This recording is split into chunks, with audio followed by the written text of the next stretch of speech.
अस्सलामुअलैकुम नाज़रीन, वॉल्यूम 160 के पार्ट 1 में खुशामदीद। इस एपिसोड की शुरुआत में हम देखते हैं कि मेगाजा किले के सामने बाज़ंतीनी कमांडर उस्मान साहब, इब्राहिम साहब और याकूब साहब अपने सिपाहियों के साथ मौजूद होते हैं। उस्मान साहब इब्राहिम साहब और सरदार याकूब से कहते हैं, अब तुम कह रहे हो कि अगर मेगाजा पर हमला किया तो फिर तुम लोग हमें जड़ से उखाड़ फेंकोगे, यही कह रहे हो ना तुम? तो सरदार इब्राहिम कहते हैं, तुम मेरी तहवील में मौजूद किले की तरफ पेशकदमी कर रहे हो, जबकि हम ये कहने के लिए आए हैं कि हमारी पीठ पीछे हमला ना करो, आमने सामने बात कर रहे हैं। सरदार याकूब कहता है, ये सब यहीं छोड़कर वापस चले जाओ तो फजूल में खून बहाने से बच जाएंगे, यहाँ हमें मैदान जंग से जाने पर मजबूर ना करो। जवाब में अलाउद्दीन कहता है, याकूब बे, इस तरह का बदतरीन मैदान कभी नहीं देखा क्या? फिर ओरहान कहता है, कुफार को अपने आगे लगाकर सांपों की तरह हम पर हमलावर हो रहे हो। यह सुनकर मेहमद कहता है, तो ठीक है, फिर आओ मैदान जंग से जाते हैं, कौन सांप है और कौन भेड़िया देख लेते हैं। फिर उस्मान साहब कहते हैं, अगर यहाँ जंग होने वाली है तो कौन मरेगा और कौन जिएगा सिर्फ रब जानता है। शायद अशकाई हार जाएं, मगर जानदार और गर्मियान को यहाँ बहुत कुछ खोना पड़ेगा, ये बात जान लो। शिकस्त से डरने वाला कभी जीत तक नहीं पहुँच सकता।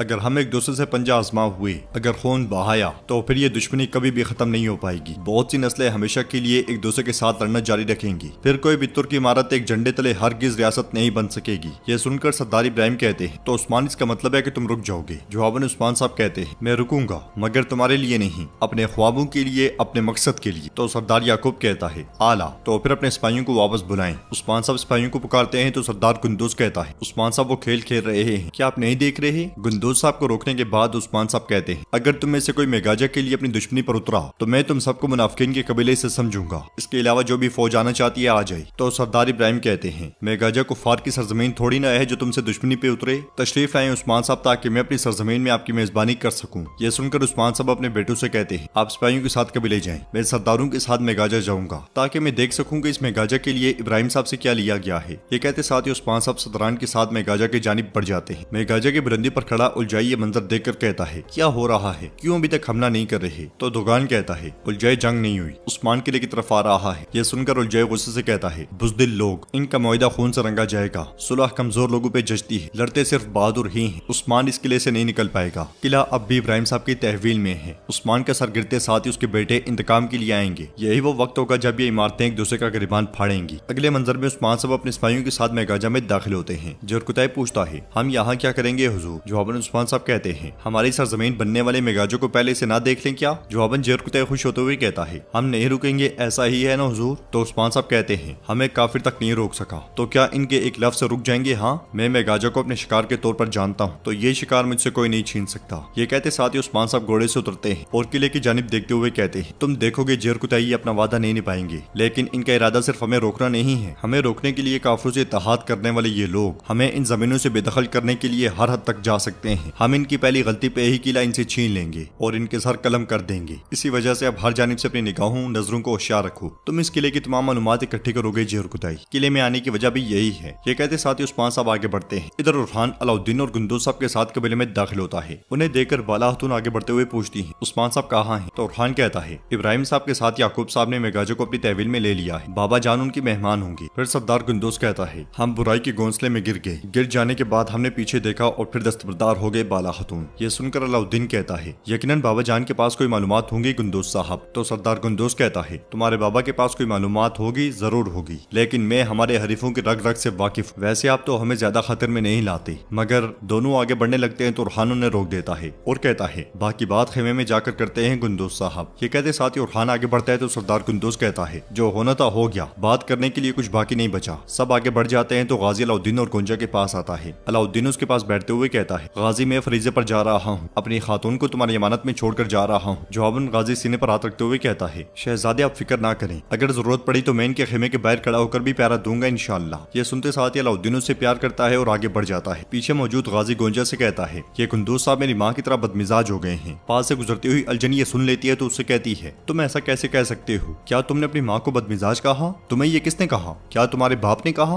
गाजी पीछे हटते हुए कहता है, मैंने सच कहा, मैंने खुद आपको गुस्से में आग बरसाते हुए देखा। फिर तलवारें बेनियाम करते हुए कहता है, आपने शहजादे की बात सुनी? गोंजा खातून मेरे पास अमानत, इनके करीब मत आइएगा। ये कहते साथ ही वो अलजन को धकेलता है तो अलजन तलवार ले लेती है और कहती है, पागल ना बनो वरना एक थप्पड़ लगाऊंगी। ये कहते साथ ही उसकी तलवार फेंक देती है। गाजी तलवार उठाते हुए कहता है, आप बदमिजाज हैं, मान जाएं कि आप बदमिजाज हैं। ये कहते साथ ही गाजी भाग पड़ता है और अलजन उसके पीछे पीछे जाती है। मेगाजा में सरदार इब्राहिम और याकूब उस्मान साहब के पास आते हैं। हैं और इब्राहिम भी कहते हैं, ऐ उस्मान साहब, किसकी नीयत और किसकी किस्मत, हमारे मुकद्दर में मेगाजा किले पर हुकूमत करना लिखा था। तो उस्मान साहब कहते हैं, अल्लाह आपको हक तरीके से इस पर हुकूमत करना नसीब फरमाए इब्राहिम साहब। अगर आपसे कोई खता हो गई तो आप ये जगह ज्यादा देर तक अपने पास नहीं रख सकेंगे, इसलिए होशियार रहें। जवाबन सरदार याकूब कहता है, आप इन मिसाइल के बारे में बिल्कुल फिक्र ना करें उस्मान साहब। इस कायम होने वाले अमन की बदौलत मेगाजा हमारे सबसे ज्यादा दौलतमंद शहरों में से एक होगा। मगरिब से मशरिक तक तमाम तिजारत इस किले से शुरू होगी। हाँ गवर्नर, क्या ऐसा ही है? तो गवर्नर कहता है, अगर उस्मान साहब इस तिजारत से फायदा उठाना चाहते हैं तो इन्हें आपकी मंजूरी दरकार होगी। यह सुनकर उस्मान साहब कहते हैं, हमेशा से हर बहते दरिया को एक भारी चट्टान का सामना करना पड़ता है जो कम से कम इसका रास्ता तब्दील कर देती है। सरदार इब्राहिम पूछता है, क्या आपकी नीयत हमारे रास्ते की चट्टान बनने की है उस्मान साहब? तो उस्मान साहब कहते हैं, सिर्फ वक्त और आपके अमाल इसका तयन करेंगे इब्राहिम साहब। फिर उस्मान साहब जेर कुतई से कहते हैं, चलो जेर कुतई में गाजा के इर्द गिर्द थोड़ी चहलकदमी करते हैं। ये कहते साथ ही उस्मान साहब आगे बढ़ते हैं तो सरदार इब्राहिम कहता है, इसी तरह बहुत जल्द एजनीक और बुरसा के गवर्नर भी हमारी तिजारत का हिस्सा बन जाएंगे। सरदार याकूब कहता है, फिर सरहदी बाजार का नाम अजीम बाजार में बदल जाएगा इंशाअल्लाह। हम हर जगह तिजारत में गालिब आ जाएंगे। इसलिए में एक बाज़ंतीनी सिपाही छुपकर उस्मान साहब पर निशाना तान लेता है और उस्मान साहब उनकी बात का जवाब देते हुए कहते हैं, हम काफिरों के साथ इन सरजमीनों में एक बड़ी रियासत बनने के बजाय छोटी इमारत बनकर रहना पसंद करेंगे, लेकिन मैं आपके काम में मुदाखलत नहीं करना चाहता।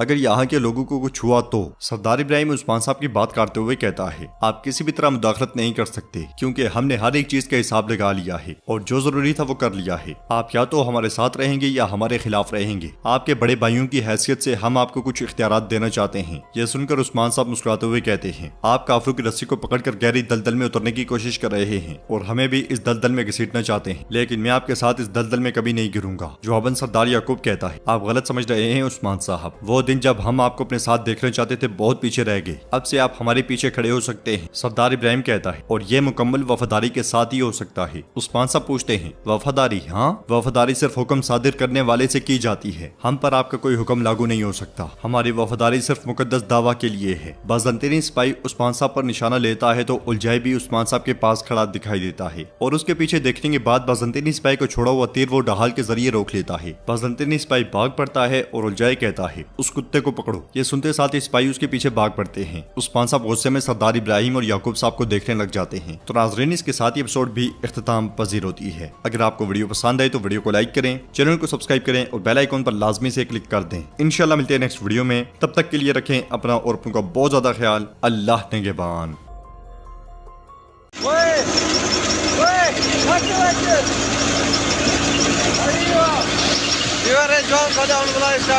रोटी छोटी खा दे, रोटी छोटी खा एक बंदा सदा बैठे